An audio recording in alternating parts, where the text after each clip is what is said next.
Every small town has that house. The one with overgrown weeds, cracked windows like dead eyes, and a history whispered in gasps. For Ethan Cole, it was 213 Holloway Lane. A decaying Victorian with boarded-up attic windows and a mailbox rusted shut. The realtor called it a fixer-upper with character. The neighbors called it cursed. But when shadows start moving behind its grimy glass, Ethan learns why some doors should stay closed. Ethan's U-Haul crunched over dead leaves in the driveway of 214 Holloway. His wife, Clara, 8 months pregnant, winced at the house across the street. Why does that one look like it's watching us? The Victorian hunched under skeletal oaks, paint peeling like sunburned skin. One second-story window, shattered and patched with cardboard, gaped like a missing tooth. Vacant for a decade, said the realtor. Too cheerfully. Bank owns it. Toll tear down. That night, Ethan jolted awake to Clara's scream. There's someone in the window, she hissed, pointing. Across the street, a shadow slid behind the cracked glass. Tall, male, hungry. By dawn, police found nothing. Not even footprints in the dust. Clara refused to stay alone. I hear things, she admitted. Floorboards creaking at 3 a.m., distant laughter. A smell like wet earth and copper. Ethan called the realtor. He told you. No one lives there, she snapped. The last family. Well, let's just say the husband had habits. Google filled in the blanks. Holloway murders. 2012. A father slaughtered his wife and twin girls. Body parts never found. That night, Ethan aimed his phone flashlight at 213's porch. The front door stood ajar. Hello? His voice echoed. Inside, peeling wallpaper swam with black mold. A staircase groaned. Thud. Thud! Something heavy rolled downstairs. A doll with no eyes, its dress stiff with brown stains. Clara found the box on their porch. Inside, Polaroids, a woman bound to a radiator, a man smiling, holding a hacksaw, twin girls in matching sundresses, their faces scribbled out. The last photo froze Ethan's blood. Their house, Clara watering flowers, him grilling burgers, yesterday. We eating burgers, yesterday. We're leaving, Clara sobbed. But at midnight, the Victorian's attic light flickered on. Ethan's flashlight trembled. The attic stairs creaked underfoot. The room reeked of ammonia. Chains hung from the rafters. A workbench held tools, pliers, scalpels, a bone saw, and a film projector. The reel showed the Holloway family. The father, Leonard, forcing his wife to smile for the camera. Say cheese, darling. Then static. A new scene. Clara tied to a kitchen chair, screaming into duct tape. Ethan sprinted home. Too late. The house was empty. Clara's phone lay shattered.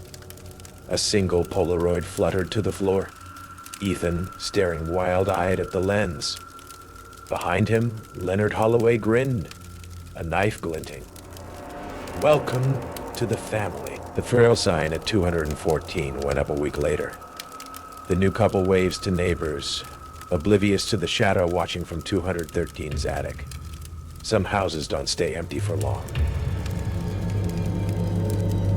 Red and blue lights splashed across the manicured lawns of Meadowbrook Lane. Detective Sarah Keller stood at the edge of the police tape, watching as forensic teams filed in and out of the unassuming beige house at number 217. The night air carried whispers from neighbors gathered in clusters, their faces illuminated by the harsh glow of emergency vehicles. I always thought he was just quiet, a woman murmured, clutching her robe tight against the autumn chill. The kind of neighbor who keeps to himself. Sarah knew better. The quiet one sometimes had the loudest secrets. 3 months earlier, Lisa Watkins knelt in her front yard, stapling another missing poster to a telephone pole. The glossy image of her calico cat, Mittens, stared back with amber eyes that once followed her around their kitchen. That's the third cat this month, said Tom Bradford from next door. walking his German Shepherd with extra care, the leash wrapped twice around his wrist. Jennifer's beagle disappeared last week, too. And the Harris's 2 rabbits. Lisa nodded grimly. Something's not right in this neighborhood anymore. The summer breeze carried a metallic scent that day, like pennies left too long in the sun. Later, Lisa would remember this smell and understand its significance. At the community meeting in the local library, voices overlapped with similar stories. 27 pets had vanished over 6 months. The police officer present took notes, but seemed unconvinced of any connection. Animals wander off, he explained with practiced patience. Coyotes could be the culprit. They're getting bolder in suburban areas. But deep down, everyone knew coyotes didn't leave small pieces of butcher's twine on back porches. Coyotes didn't scatter little piles of food precisely at property lines. Nature was messy. This was methodical. David Chen, a software engineer who'd moved to Meadowbrook a year ago, sat quietly in the back of the meeting. He'd installed a security system after his neighbor's cat disappeared.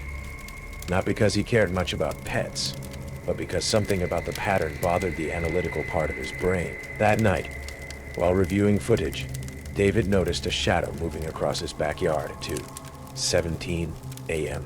Enlarging the grainy image revealed a figure in what appeared to be a simple plastic mask, the kind sold for Halloween, with crude features painted in black. The figure moved with purpose, dropping something near the fence before disappearing back into the darkness. The tick-tick of David's wall clock counted the seconds as he forwarded through more footage. 3 nights showed the same pattern, always after 2 a.m., always with the same careful movements.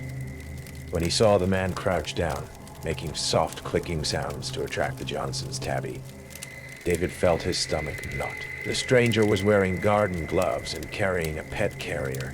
The infrared camera caught the glint of something metal in his other hand. David leaned closer to his monitor, squinting at the grainy night vision footage. That's when it happened. As if sensing David's scrutiny through time and space, the masked figure suddenly stopped. His head slowly pivoted upward, facing directly toward the hidden camera. Though the mask revealed nothing, David could feel the man's eyes boring through the lens, through the recording, straight into his living room. For 17 excruciating seconds, the figure remained perfectly still, staring at the camera. Then, with deliberate slowness, he raised one gloved hand and waved, a mocking, knowing gesture that sent ice through David's veins. David stumbled backward, knocking over his chair. His hands trembled as he fumbled for his phone to call the police. But before he could dial, his doorbell rang. The digital clock on his microwave read 11:43 p.m. through the peephole. David saw Edward Keene from down the street, holding what appeared to be a plate of cookies. "Sorry for the late visit," Edward said when David opened the door just a crack. Chain still latched. "I saw your lights on and thought I'd drop these by. Baking helps with my insomnia." His smile never reached his eyes. "I noticed your new security cameras. Having trouble in the neighborhood?" "Just being cautious," David replied, his mouth suddenly dry. "Smart man." Edward nodded. "You never know who's watching, do you?" His gaze lingered on David's face. "Well, enjoy the cookies. I hope you find what you're looking for in your recordings." David called the police the next morning.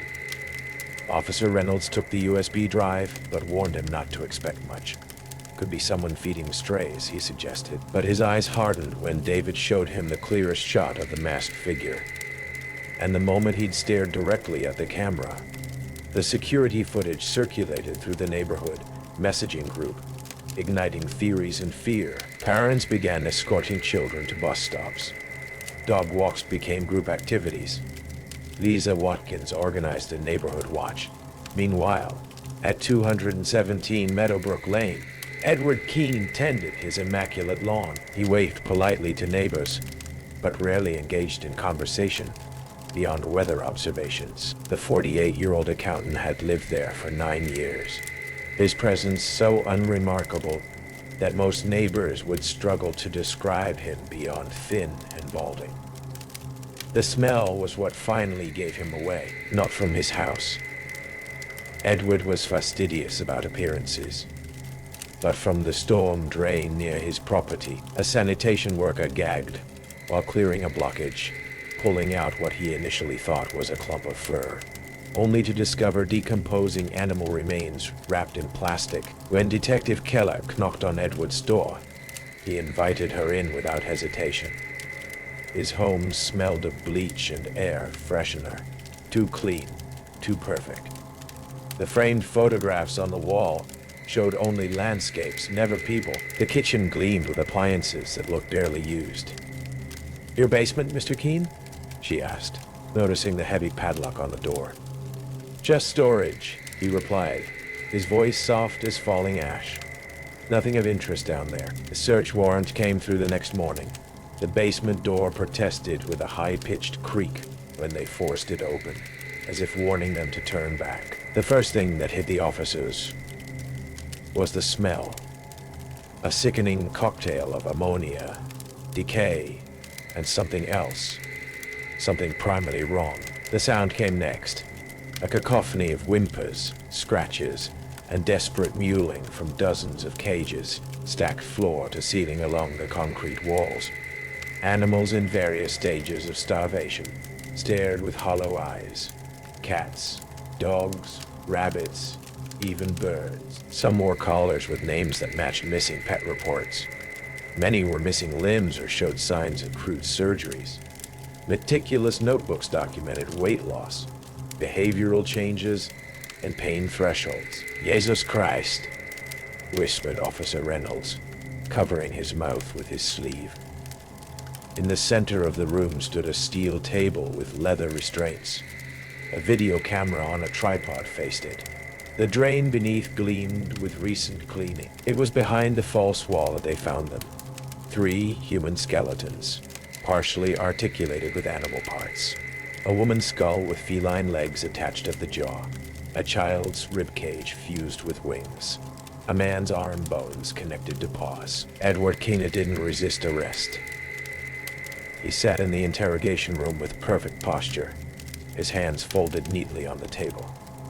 "I wanted to understand what makes us different," he explained, his voice clinical and detached. "Where the line between human and animal truly exists. Is it consciousness? Pain response? Attachment? I needed controlled variables." The recordings found on his computer revealed years of methodical torture, experimentation, and bizarre surgical attempts. The 3 human victims remained unidentified, homeless individuals, Edward explained, who wouldn't be missed. "Just like the strays," he added. "Except the pets had homes." I needed to compare the difference in their grief responses. In a corner of his workspace, police found a familiar item, a crude Halloween mask and a folder containing printed photos of David Chen's house, his schedule, and detailed notes on his movements. Present day, Sarah watched the last evidence bag being carried from the house. Her phone buzzed. A text from the department psychiatrist who'd been interviewing Keene. He says there are others, sharing techniques online, trading specimens. This isn't an isolated case. Sarah looked up at the ordinary houses lining Meadowbrook Lane, with their tidy gardens and drawn curtains. And how many of those basements did secrets whisper behind locked doors? How many neighbors waved politely while harboring unspeakable horrors beneath their feet? The community would recover, she knew. They would remove the police tape, sell the house at a discount, and eventually stop talking about Edward Keene. But the pets that survived would startle at sudden movements forever.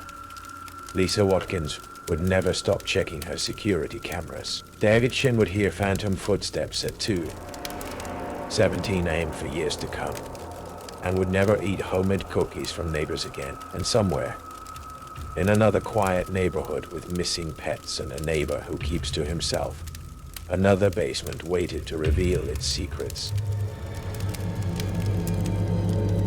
The cul-de-sac in Elmwood, Oregon, curved like a sleepy smile, lined with tidy bungalows and maple trees shedding gold.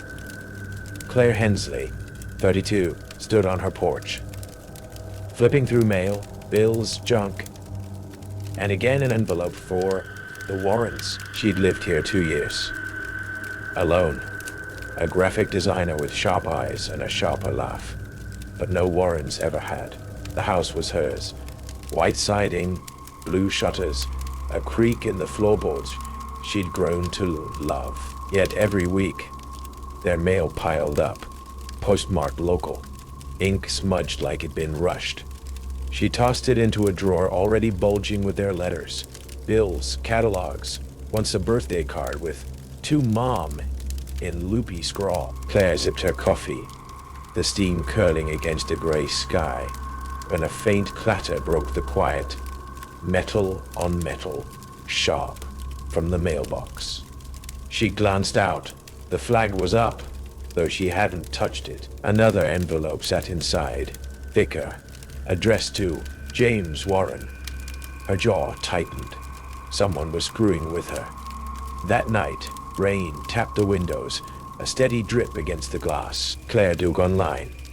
Public records, tax rolls. Anything on 17 Maple Lane. Nothing. Elmwood's database listed the lot as vacant. No deed, no bill date. Her coffee went cold. Went cold. She checked the county site. Same story, just a blank patch where her house should be. The drip grew louder, insistent, like fingers drumming wet wood, echoing through the empty rooms. Next morning, she drove to City Hall, a squat brick box downtown. The Clark Doris, 60s, wiry, with a smoker's rasp, frowned at her address. Maple Lane stops at 15. No 17. Claire slid her utility bill across the counter, proof in black and white. Doris squinted, then shrugged. System glitch, maybe. Happens. But her fingers lingered on the paper, nails chipped, eyes darting away too fast. Claire's stomach coiled. Doris knew something. Back home, the mailbox sagged, stuffed again. 3 letters, all Warrens, postmarked yesterday. Claire tore one open. A bank statement, balances zeroed out. Name, Ellen Warren. The drip flared, harder, faster, bouncing off the roof. She stormed outside, flashlight slicing the dusk, and froze. A shadow shifted across her lawn, tall, hunched, gone when she blinked. The clatter rang out, mailbox flag rattling. Though the air was still, she called the post office, voice tight. She called the post office, voice tight. Stop delivering this crap. The guy on the line, bored, nasal, checked. No Warrens at that address. No 17 Maple Lane. Period. You sure you're... She hung up, the drip now a thud, heavy and wet, shaking the walls. Claire yanked the drawer open. Letters spilled, dozens, some yellowed, dated back years. A photo slipped out. A family, man, woman, girl, smiling in her kitchen, her table, her chairs. Night pressed in, the house creaking under strain. She Googled Warren's Elmwood, a cold hit. 2008, family of 3 vanished, last seen near Maple Lane. No bodies, no leads, just a grainy article and a cop's quote, like they walked off the earth. The thud grew, rhythmic, deliberate, from the attic. Claire grabbed a bat, climbed the pull-down stairs, flashlight trembling. Dust swirled, and they scratched into a beam. Warren 17, fresh, wood shavings still curling. Her phone buzzed. No signal, just static crackling loud. The thud stopped, and a new sound slithered in. A low rasp, like breath through a clogged pipe, spilling from the vents. She bolted downstairs, bat raised, and saw it. Mailbox flag up again. A package wedged inside. She ripped it open. A key, rusted, tied to a tag. 17. The rasp swelled, choking the air as headlights flared outside. Slow, circling her street. Claire peeked through the blinds. A pickup, old, dented, idling at her curb. A man stepped out. 50s, gaunt, in a gray coat, face half lit by the street lamp. He stared at the house, hands flexing, then climbed back in and drove off. The rasp died, but her pulse didn't, keys in hand. She sped to the police, spilling it all. The desk cop. Hank, gruff, tired. Ran the Warrens case. Cold since 8. Neighbor saw M with a guy. Realtor type, never id. Days later, they traced the truck. Dale Voss ex-con. Paroled 7. Worked odd jobs around Elmwood. Cops raided his trailer. Photos of Claire's house. Blueprints for a 17 Maple Lane that never got filed. A lockbox with 3 IDs. James Ellen, kid named Lily Warren. Blood traces, old but there. Hinted at a cleanup. Boss skipped town, weren't out. No sign since. Claire sold the place, moved to Portland. But the twist came last month. Her new lease hit a snag. Address glitch, records blank. She drove by 17 Maple one last time. Vacant, for sale, mailbox gone. A kid on the curb watched her, unblinking, then pointed at the lot next door. New build, fresh paint, number 17 gleaming. Claire's laugh died in her throat. Boss wasn't running, he was rebuilding, and she'd been the tenant all along.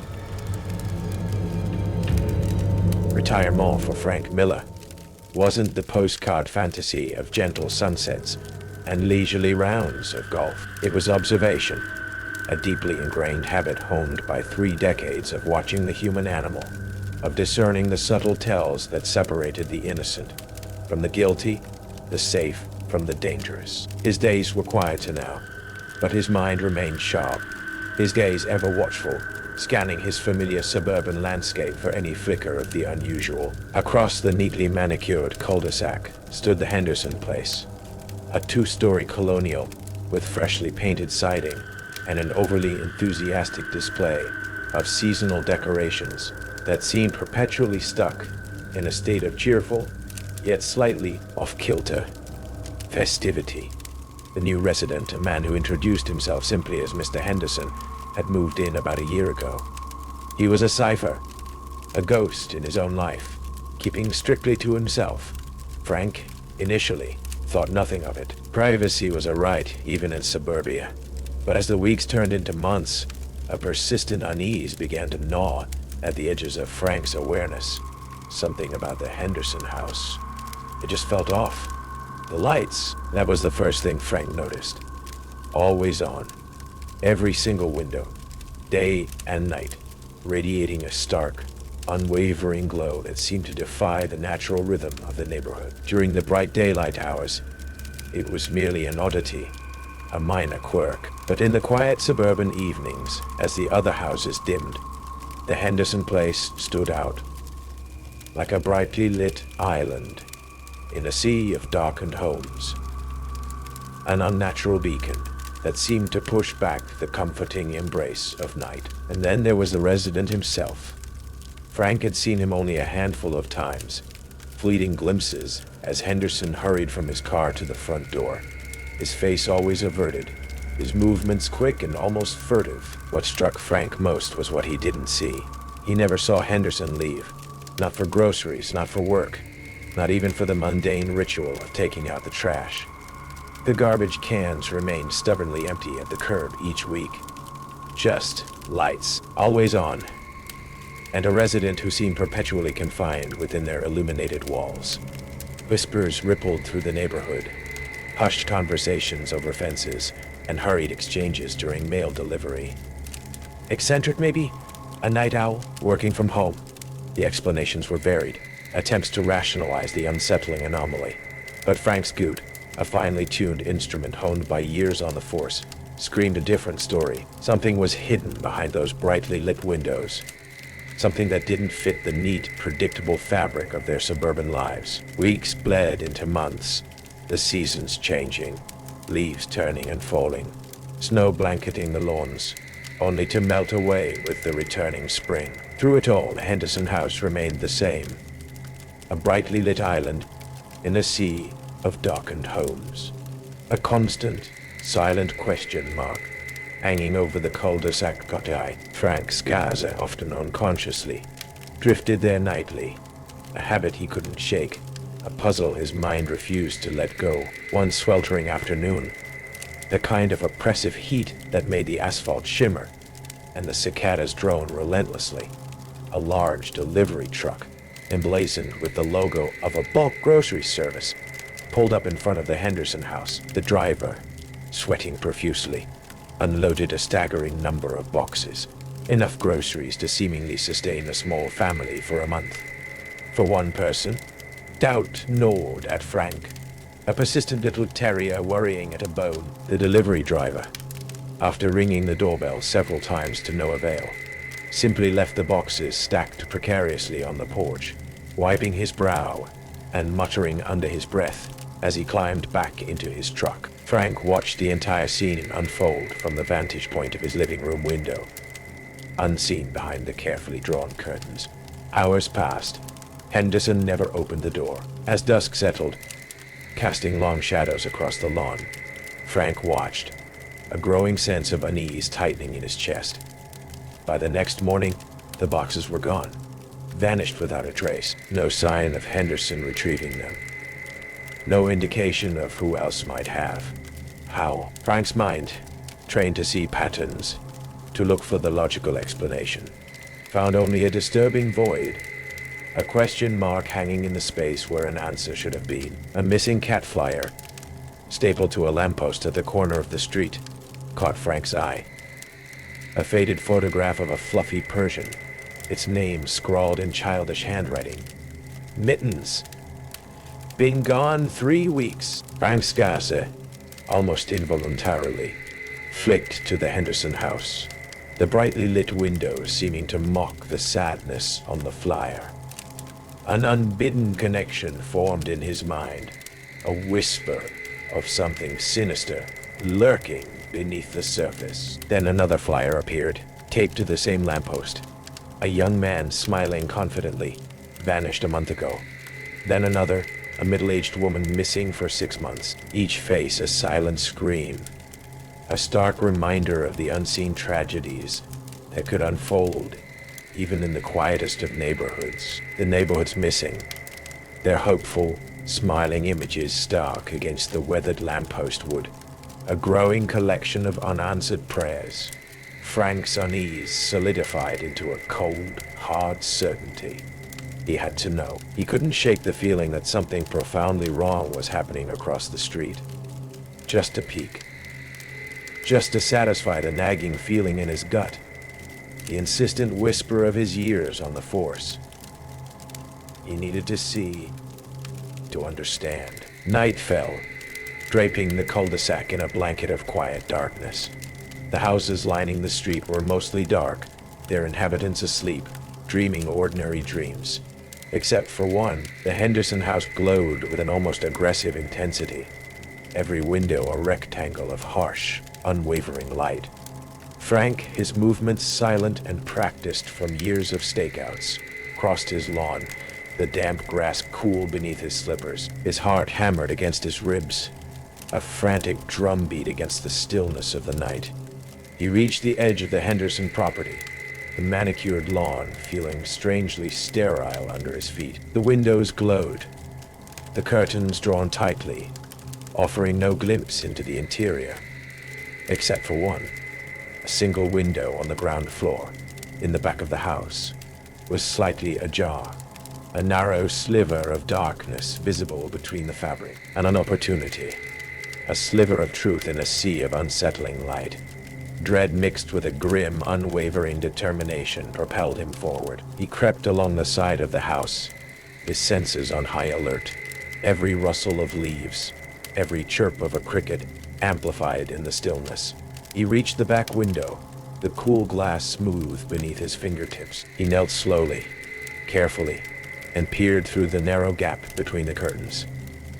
The sight that greeted him inside froze him to the spot, the breath catching in his throat, a silent scream trapped behind his lips. A silent scream trapped behind his lips. The walls of the room were plastered, Not with paint, not with wallpaper, with paper.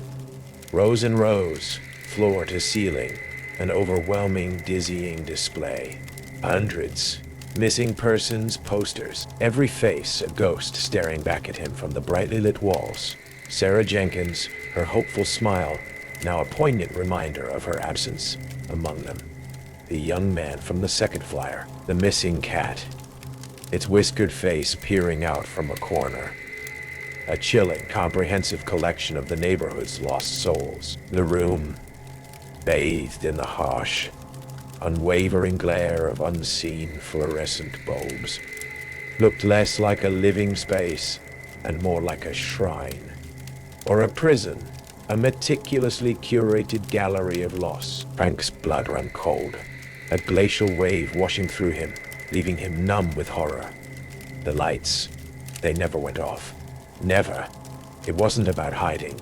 It was a display. A low creaking sound drifted from inside the house, seemingly coming from upstairs. Frank recoiled from the window, adrenaline surging through his veins, snapping him out of his horrified paralysis. He wasn't alone in that observation. Someone else was awake within those brightly lit walls, watching, waiting. He backed away slowly, his movements now less stealthy, more a desperate retreat from a nightmare unveiled. The brightly lit house across the street, once just an oddity, was now something far more sinister. A tomb filled with silent faces, a monument to an unspeakable darkness. The next morning, Frank made a call to his old precinct. "Oh, an anonymous tip," he explained, his voice tight, strained. A feeling he couldn't shake, a picture he couldn't unsee. He couldn't bring himself to fully articulate the horror had witnessed, the sheer scale of the unsettling display. He just knew with a chilling certainty that something terrible was happening behind those perpetually lit windows. Police investigated, cautiously, quietly at first. They approached the Henderson house, knocked, received no answer. They obtained a warrant. They found him, Henderson, inside, surrounded by the posters, his face pale and gaunt, his eyes hollow. And something else, something far more disturbing than a collection of missing person flyers. In a locked room upstairs, a room that seemed to radiate a palpable cold, even through the closed door, they found them, the missing, not alive, preserved in a horrifying, meticulous manner, arranged with a disturbing sense of order, like trophies in a macabre collection. Frank's quiet retirement, his peaceful suburban life, shattered by the house that never slept, by the darkness hidden in plain sight. The lights finally, under the harsh glare of the investigators' flashlights, flickered and went out. But the images Frank had seen through that crack in the curtains, those silent screams on paper, those vacant eyes staring from the walls, those would never go out. They would forever haunt the quiet corners of his mind. A chilling reminder of the darkness that can reside just across the street, hidden behind a brightly lit facade. Every town has its true horror story. In Cedar Brook, it's the Blackburn House, a rotting Victorian at the end of Hemlock Street, its windows boarded shut, its garden choked with thorny roses that bloom black. Kids dare each other to touch its rusted gate, but no one goes inside.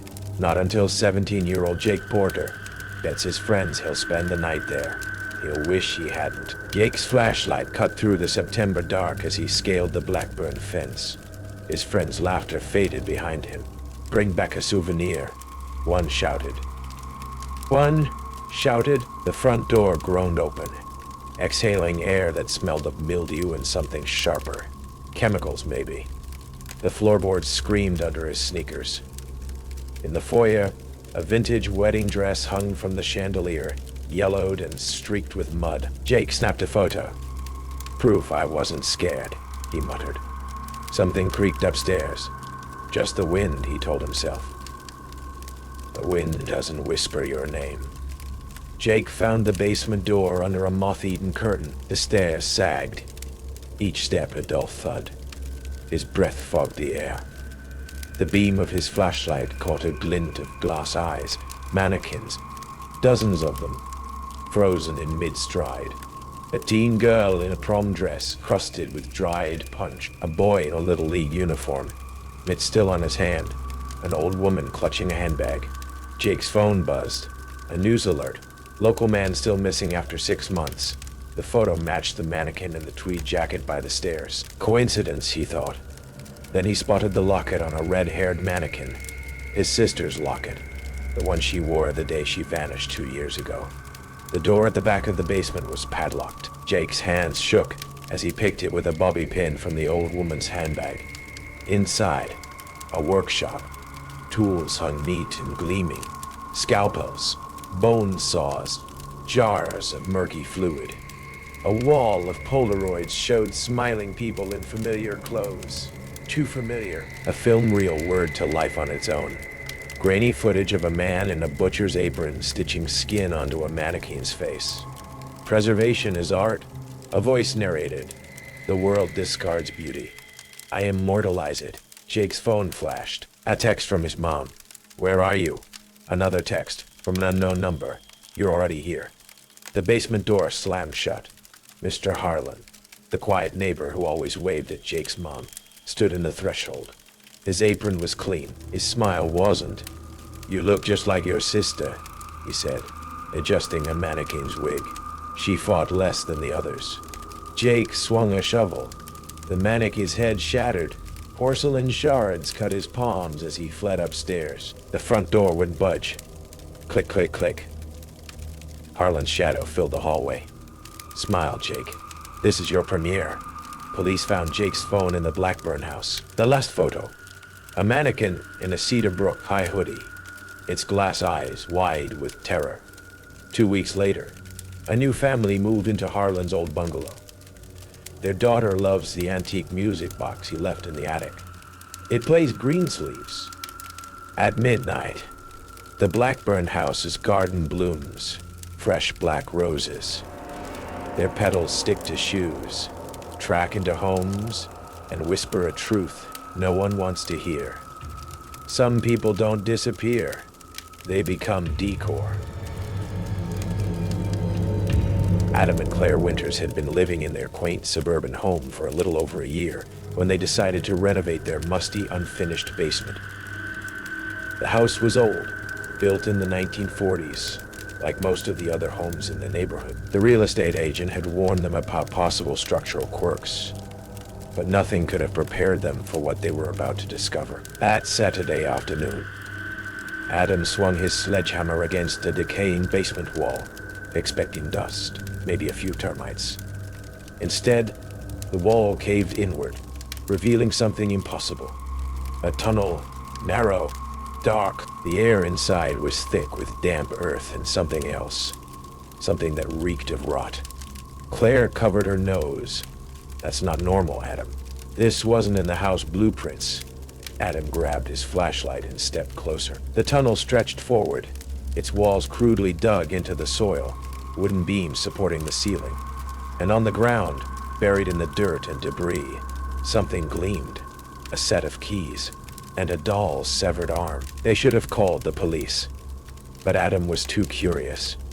The tunnel was tight but navigable. As he moved forward, the stench thickened, and his flashlight beam wobbled against the rough dirt walls. Then he saw it. A branching path.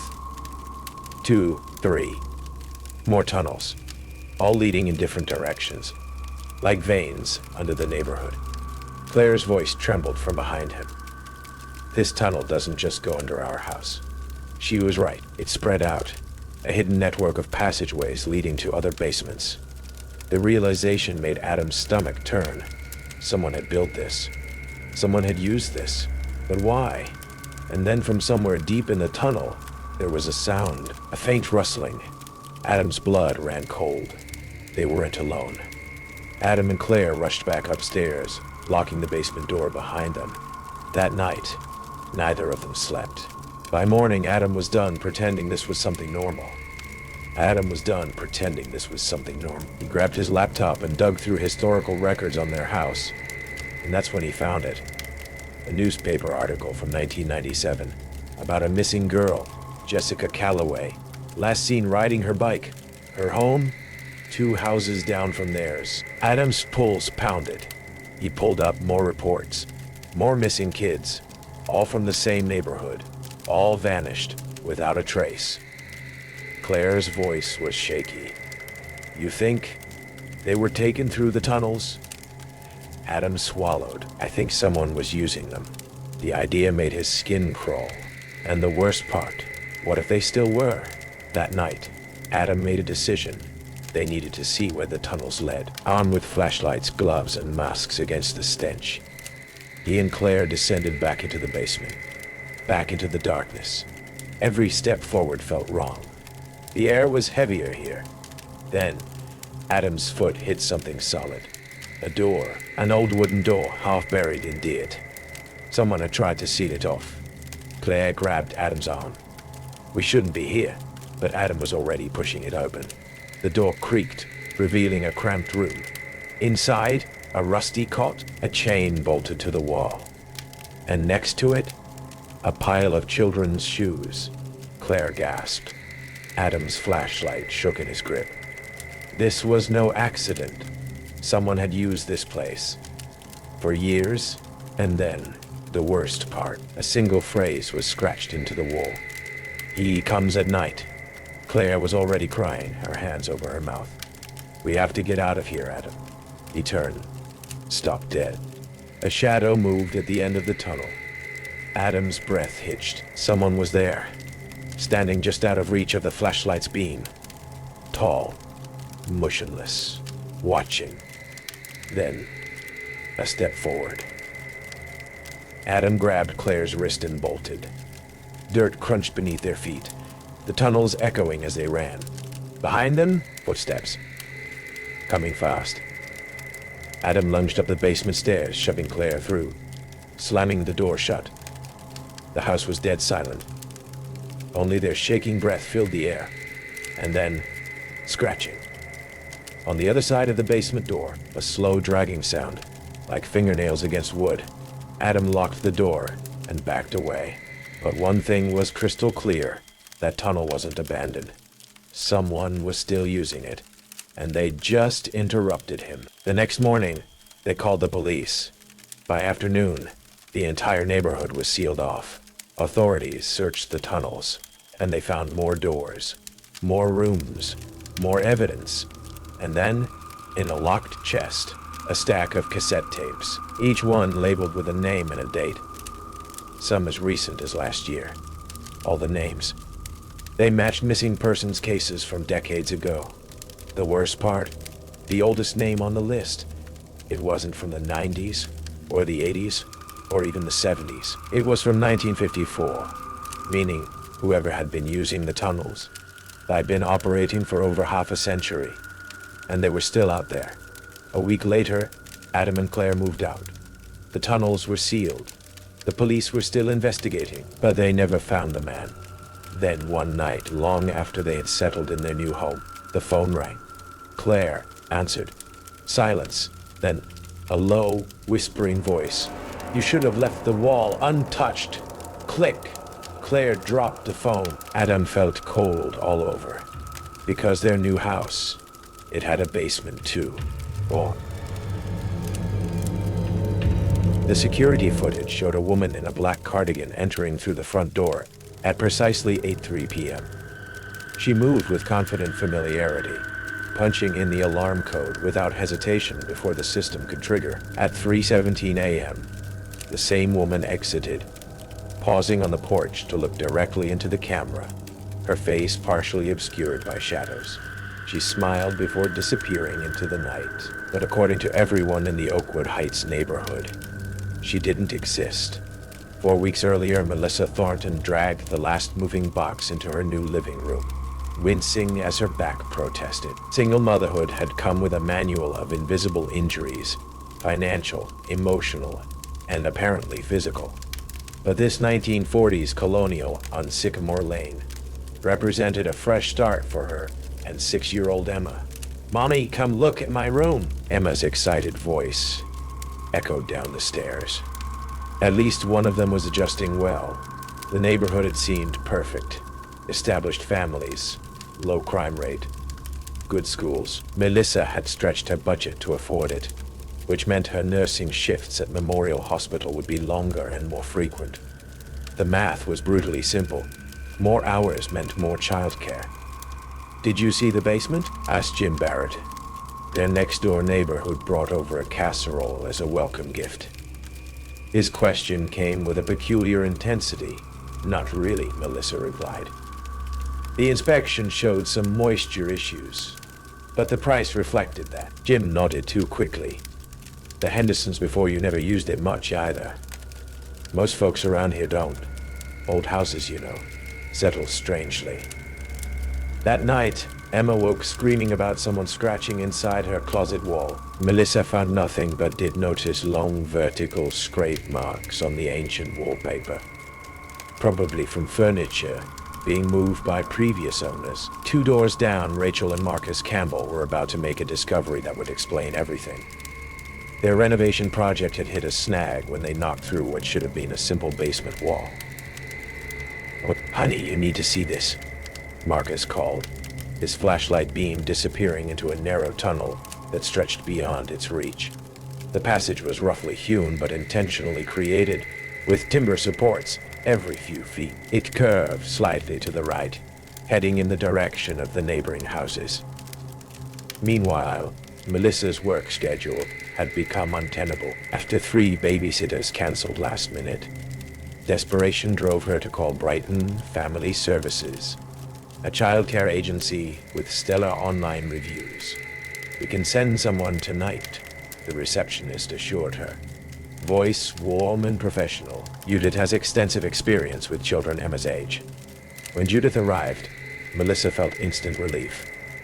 The woman in her 50s had kind eyes and brought a small bag of age-appropriate activities. Emma, normally shy with strangers, took to her immediately. "We'll be just fine," Judith promised as Melissa headed for her night shift. "You have your cameras and my number. Trust me, I've been taking care of children in this neighborhood for a very long time." The shift passed in a blur of patience and paperwork. Melissa checked her phone between rounds. The app showed Emma sleeping peacefully and Judith reading in the living room chair. At 12:34 a.m., she texted to say she'd be home around 3. Judith responded with a thumbs-up emoji. Exhaustion clung to Melissa as she entered her silent house at 3:25 a.m. No sign of Judith, but that made sense. She'd seen the woman leave on the security app. She kicked off her shoes and checked on Emma, who slept clutching an unfamiliar cloth doll with button eyes. The next morning, Melissa mentioned the babysitter to her neighbor. "Helen Grayson, Brighton Family Services? Never heard of them." Helen frowned. "Are you sure they're licensed?" A cold prickle climbed Melissa's spine. She called the agency's number, only to hear the disconnection tone. The website had vanished. The review site where she'd found them showed an error page. When she asked other neighbors, their responses were uniformly bewildered. "No one came to your house last night. We would have noticed a stranger." But the security footage didn't lie. It clearly showed Judith entering at 8:03 p.m. and leaving at 3:17 a.m. Emma confirmed a lady had stayed with her, taught her games, and given her the button-eyed doll. "She told me she's known me since I was a baby," Emma said, clutching the doll. "She knows all the children here." That evening, strange scratching sounds emanated from inside the walls. The temperature in Emma's room dropped 10 degrees despite the summer heat. The security system chimed with motion alerts from empty rooms. 2 nights later, Rachel Campbell knocked on Melissa's door, her face pale. "We found something you need to see," she whispered. "Bring a flashlight." The basement tunnel was worse in person. Damp stone walls narrowing to a claustrophobic passage. Rachel led Melissa through twists and turns that seemed to form a web beneath the neighborhood. "It's connected to at least 7 houses," Rachel explained. "Most entrances were sealed over decades ago, but the passages themselves are intact. We found this in an alcove near your property line."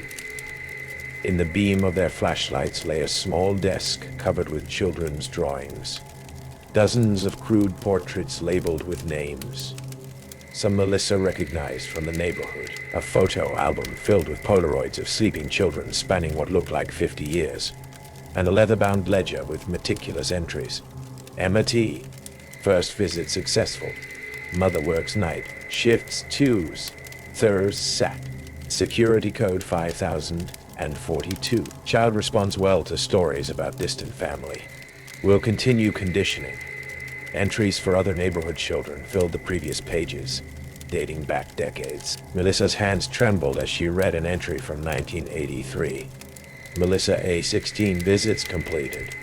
Mother increasingly suspicious. Will pause direct contact but maintain tunnel access for monitoring. Her maiden name was Anderson. That night, Melissa disabled her security system before setting up her own hidden cameras. When Emma finally fell asleep, Melissa waited in the darkness of the hallway closet. At precisely 11:42 p.m., the scratching inside the walls began. A panel in Emma's closet, one Melissa had never noticed, slid open silently.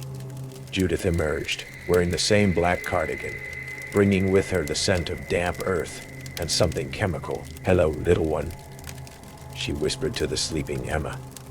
"Remember me. You'll be seeing much more of me soon."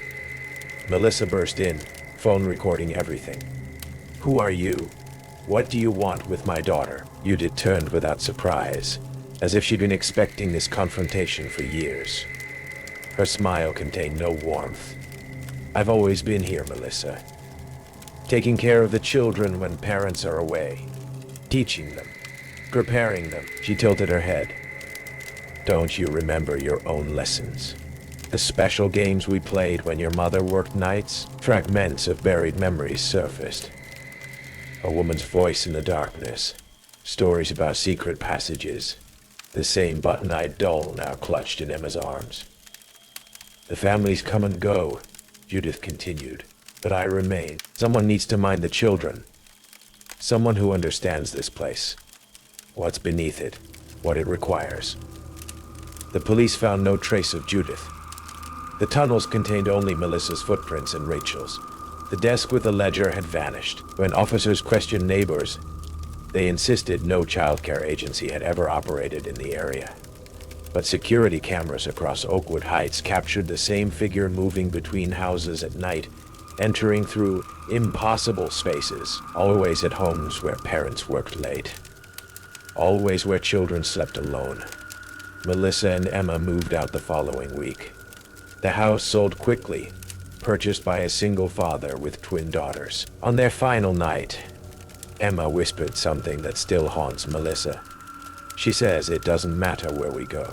She knows all of the houses with tunnels, and she says she's been taking care of our family for generations. The security footage from that night shows nothing, but if you enhance the audio beneath the static, a woman's voice can be heard softly singing a lullaby about shadows that live in the walls, watching over children while their parents sleep, generation after generation after generation.